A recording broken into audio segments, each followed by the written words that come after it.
Hi ನಮಸ್ಕಾರ ಎಲ್ರಿಗೂ welcome to my channel Vijju's tasty food. ನಾನು ಇವತ್ತು ನುಗ್ಗೆಕಾಯಿ ಸಾಂಬಾರನ್ನು ಮಾಡತ್ತೀನಿ. ತುಂಬ ರುಚಿಯಾಗಿ ಕ್ವಿಕ್ ಆ್ಯಂಡ್ ಈಸಿಯಾಗಿ ಮದುವೆ ಮನೆ ಶೈಲಿ ಒಳಗೆ ಯಾವ ರೀತಿ ಮಾಡೋದು ಅಂತ ನೋಡೋಣ ಬರ್ರಿ. ನಾನಿಲ್ಲಿ 1 ಕಪ್ ತೊಗರಿಬೇಳೆಯನ್ನು ತೊಗೊಂಡಿನಿ. ಅವನಿಗೆ ಒಂದು ಕುಕ್ಕರಿಗೆ ಹಾಕ್ಕೊಂಡು ಒಂದು 2 ರಿಂದ 3 ಸರಿ ಸ್ವಚ್ಛಂಗೆ ತೊಳೆದು ಅದನ್ನ 1 ಕಪ್ ಬೇಳೆಗೆ 3 ಕಪ್ನಷ್ಟು ನೀರನ್ನು ಹಾಕ್ಕೊಂಡು ಈಗ ಇದಕ್ಕೆ 1/4 ಸ್ಪೂನಷ್ಟು ಅರಿಶಿನ ಪುಡಿ, 1 ಸ್ಪೂನ್ ಎಣ್ಣೆನ ಸೇರಿಸ್ಕೊಂಡು ಕುಕ್ಕರ್ನ ಮುಚ್ಚಳ ಮುಚ್ಚಿ 2 ರಿಂದ 3 ವಿಸಿಲ್ ಕೂಗಿಸ್ಕೊಳ್ರಿ. ಬೇಳೆ ಎಲ್ಲ ಸರಿಯಾಗಿ ಸಾಫ್ಟಾಗಿ ಬೇಯಬೇಕು, ಅಲ್ಲಿ ತನಕ ಇದನ್ನು ಬೇಯಿಸ್ಕೊಳ್ಳೋಣಂತ.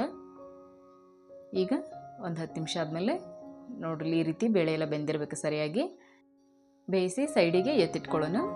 ಇನ್ನೊಂದು ಕಡೆ ನಾನಿಲ್ಲಿ ಒಂದು ಬಾಣಲೆನ ಇಟ್ಕೊಂಡೀನಿ. ಈಗ ಅದಕ್ಕೆ 2 ರಿಂದ 3 ಸ್ಪೂನ್ ಆಗೋಷ್ಟು ಎಣ್ಣೆಯನ್ನು ಸೇರಿಸ್ಕೊಳತ್ತೀನಿ ಒಗ್ಗರಣೆಗೆ. ಈಗ ಅದು ಬಿಸಿ ಆದಮೇಲೆ ಈಗ ಅದಕ್ಕೆ ಅರ್ಧ ಸ್ಪೂನು ಸಾಸಿವೆ, ಅರ್ಧ ಸ್ಪೂನು ಜೀರಿಗೆಯನ್ನು ಸೇರಿಸ್ಕೊಳತ್ತೀನಿ. ಈಗ ಅದಕ್ಕೆ 2 ಒಣಮೆಣಸಿನ್ಕಾಯಿನ ಮುರಿದು ಹಾಕ್ಕೊಳತ್ತೀನಿ, 2 ಹಸಿಮೆಣ್ಸಿನ್ಕಾಯಿನ ಹಾಕ್ಕೊಳತ್ತೀನಿ. ನೀವು ಹಸಿಮೆಣ್ಸಿನ್ಕಾಯಿ ಬೇಡ ಅನ್ನೋರು ಸ್ಕಿಪ್ ಕೂಡ ಮಾಡ್ಬೋದು. ಈಗ ಇದನ್ನು 1-2 ಸೆಕೆಂಡ್ ಫ್ರೈ ಮಾಡ್ಕೊಳ್ಳೋಣ. ಇದು ಫ್ರೈ ಆದಮೇಲೆ ನಾ ಇಲ್ಲಿ 1 ಈರುಳ್ಳಿಯನ್ನು ಸಣ್ಣದಾಗಿ ಕಟ್ ಮಾಡಿ ಇಟ್ಕೊಂಡೀನಿ, ಅದನ್ನು ಹಾಕ್ಕೊಳತ್ತೀನಿ. 1 ಗಡ್ಡೆ ಬೆಳ್ಳುಳ್ಳಿಯನ್ನು ಜಜ್ಜಿ ಇಟ್ಕೊಂಡೀನಿ, ಅದನ್ನು ಹಾಕ್ಕೊಂಡು 1 ಎಸಳಷ್ಟು ಕರಿಬೇವನ್ನು ಹಾಕ್ಕೊಳತ್ತೀನಿ. ಈಗ ಇದನ್ನು ಸರಿಯಾಗಿ ಫ್ರೈ ಮಾಡ್ಕೊಳ್ಳೋಣ. ಹಸಿ ವಾಸನೆ ಎಲ್ಲ ಹೋಗಬೇಕು, ಅಲ್ಲಿ ತನಕ ಸರಿಯಾಗಿ ಫ್ರೈ ಮಾಡ್ಕೊಳ್ರಿ. ಈಗಿದು ಸರಿಯಾಗಿ ಫ್ರೈ ಆದಮೇಲೆ ಈಗ ಇದಕ್ಕೆ ಟೊಮೆಟೊನ ಸೇರಿಸ್ಕೊಳತ್ತೀನಿ. ನಾ ಇಲ್ಲಿ 1 ಮೀಡಿಯಮ್ ಸೈಜಿಂದ ಟೊಮೆಟೊನ ತೊಗೊಂಡಿನಿ, ಅದನ್ನು ಹಾಕ್ಕೊಂಡು ಫ್ರೈ ಮಾಡ್ಕೊಳತ್ತೀನಿ. ಟೊಮೆಟೊ ಎಲ್ಲ 1-2 ಸೆಕೆಂಡ್ ಸರಿಯಾಗಿ ಫ್ರೈ ಮಾಡಿಕೊಂಡು ಈಗ ಅದಕ್ಕೆ ನುಗ್ಗೆಕಾಯಿನ ಸೇರಿಸ್ಕೊಳ್ಳೋಣ. ನಾ ಇಲ್ಲಿ ನುಗ್ಗೆಕಾಯಿನ ಉದ್ದ ಕಟ್ ಮಾಡ್ಕೊಂಡಿನಿ. ನಿಮ್ಗೆ ಯಾವ ರೀತಿ ಬೇಕಲ್ಲ ಆ ರೀತಿ ನೀವು ಕಟ್ ಮಾಡ್ಕೊಂಡು ಹಾಕ್ಕೋಬೋದು. ಈಗ ಇದನ್ನು 1-2 ನಿಮಿಷ ಸರಿಯಾಗಿ ಫ್ರೈ ಮಾಡ್ಕೊಳ್ರಿ ನುಗ್ಗೆಕಾಯಿನೆಲ್ಲ. ಇದೆಲ್ಲ ಸರಿಯಾಗಿ ಫ್ರೈ ಆದಮೇಲೆ ನಾ ಇಲ್ಲಿ 1.5 ಸ್ಪೂನಷ್ಟು ಅಚ್ಕಾರದ ಪುಡಿಯನ್ನು ಹಾಕ್ಕೊಳತ್ತೀನಿ.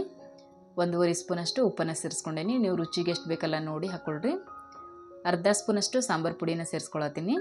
ನೀವು ಸಾಂಬಾರು ಪುಡಿ ಜಾಸ್ತಿ ಬೇಕನ್ನೋರು 1 ಸ್ಪೂನ್ ಕೂಡ ಸೇರಿಸ್ಕೋಬೋದು.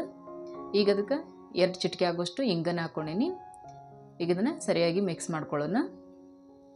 ಇದು ಸರಿಯಾಗಿ ಮಿಕ್ಸ್ ಮಾಡಿಕೊಂಡು 1-2 ನಿಮಿಷ ಸರಿಯಾಗಿ ಫ್ರೈ ಮಾಡ್ಕೊಳ್ರಿ. ಉಪ್ಪು ಖಾರ ಎಲ್ಲ ಸರಿಯಾಗಿ ಹಿಡಿಬೇಕು ನುಗ್ಗೆಕಾಯಿ, ಅಲ್ಲಿ ತನಕ ಸರಿಯಾಗಿ ಫ್ರೈ ಮಾಡ್ಕೊಳ್ಳೋಣ. ಈಗ ಇದೆಲ್ಲ ಫ್ರೈ ಆದಮೇಲೆ ನಾವೆಲ್ಲ ಬೇಯಿಸಿಟ್ಕೊಂಡಿದ್ವಲ್ಲ ಬೇಳೆಯನ್ನು ಸೇರಿಸ್ಕೊಳ್ಳೋಣ. ಬೇಳೆಯನ್ನು ಹಾಕ್ಕೊಂಡು ಸರಿಯಾಗಿ ಮಿಕ್ಸ್ ಮಾಡ್ಕೊಳ್ಳೋಣ.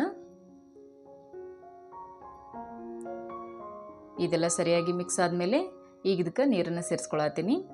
ನಾ ಇಲ್ಲಿ 1 ಕಪ್ನಷ್ಟು ನೀರನ್ನು ಸೇರಿಸ್ಕೊಂಡೀನಿ. ನೀವು ಜಾಸ್ತಿ ಬೇಕಿದ್ರೆ ಹಾಕ್ಕೋಬೋದು, ಇಲ್ಲ ಕಡಿಮೆ ಬೇಕಿದ್ರೆ ಹಾಕ್ಕೋಬೋದು. ಈಗ ಇದನ್ನು ಸರಿಯಾಗಿ ಮಿಕ್ಸ್ ಮಾಡ್ಕೊಳ್ಳೋಣ. ಈ ರೀತಿ ಆಗೈತೆ ನೋಡ್ರಿ, ಈ ಹದದೊಳಗೆ ಮೀಡಿಯಮ್ ಹದದೊಳಗೆ ಮಾಡ್ಕೊಂಡೀನಿ. ಈಗ ಇದಕ್ಕೆ 1 ನಿಂಬೆಹಣ್ಣಿನಷ್ಟು ಹುಣಸೆಹಣ್ಣನ್ನು ನೆನೆಸಿಟ್ಕೊಂಡು ಅದು ಹುಣಸೆ ರಸವನ್ನು ಹಾಕ್ಕೊಳತ್ತೀನಿ. ಈಗ ರುಚಿಗೆ 1 ಸ್ಪೂನಷ್ಟು ಬೆಲ್ಲವನ್ನು ಸೇರಿಸ್ಕೊಂಡೇನಿ. ನೀವು ಬೆಲ್ಲ ಬೇಡ ಅನ್ನೋರು ಸ್ಕಿಪ್ ಕೂಡ ಮಾಡ್ಬೋದು, ಇಲ್ಲ ಜಾಸ್ತಿ ಬೇಕಿದ್ರೂ ಹಾಕ್ಕೋಬೋದು.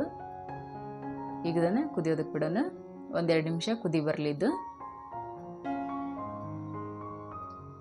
ಈಗಿದು ಕುದಿ ಬರತೈತಿ. ಈಗ ಇದನ್ನು ಮುಚ್ಚಳ ಮುಚ್ಚಿ ಒಂದು 10 ನಿಮಿಷ ನಿಧಾನ ಉರಿ ಒಳಗೆ ಬೇಯಿಸ್ಕೊಳ್ಳೋಣ. ಈಗ ಬೇಯಿಸ್ಕೊಂಡಾದ್ಮೇಲೆ ನಿಧಾನಕ್ಕೆ ನುಗ್ಗೆಕಾಯಿ ಎಲ್ಲ ಸರಿಯಾಗಿ ಬೆಂದಿರ್ತಾವೆ. ಈಗ ರೆಡಿ ಆಗೈತೆ ನೋಡ್ರಿ ನುಗ್ಗೆಕಾಯಿ ಸಾಂಬಾರು, ತುಂಬ ರುಚಿಯಾಗಿರ್ತೈತಿ. ಈಗ ಲಾಸ್ಟಿಗೆ ಕೊತ್ತಂಬರಿ ಸೊಪ್ಪನ್ನು ಸೇರಿಸ್ಕೊಳತ್ತೀನಿ. ಈಗ ರೆಡಿ ಆಯ್ತು ನೋಡ್ರಿ ನುಗ್ಗೆಕಾಯಿ ಸಾಂಬಾರು. ತುಂಬ ರುಚಿಯಾಗಿರ್ತೈತಿ, ಕ್ವಿಕ್ ಆ್ಯಂಡ್ ಈಸಿಯಾಗಿ ಕೂಡ ಮಾಡ್ಕೋಬೋದು. ಎಲ್ರಿಗೂ ಇಷ್ಟ ಆಗ್ತೈತಿ. ಈ ರೆಸಿಪಿ ನಿಮ್ಗೆ ಇಷ್ಟ ಆದರೆ ಲೈಕ್ ಮಾಡಿರಿ, ಶೇರ್ ಮಾಡಿರಿ, ಕಮೆಂಟ್ ಮಾಡಿರಿ, ನನ್ನ ಚಾನಲ್ನ ಸಬ್ಸ್ಕ್ರೈಬ್ ಮಾಡಿರಿ. ಎಲ್ರಿಗೂ ಧನ್ಯವಾದಗಳು.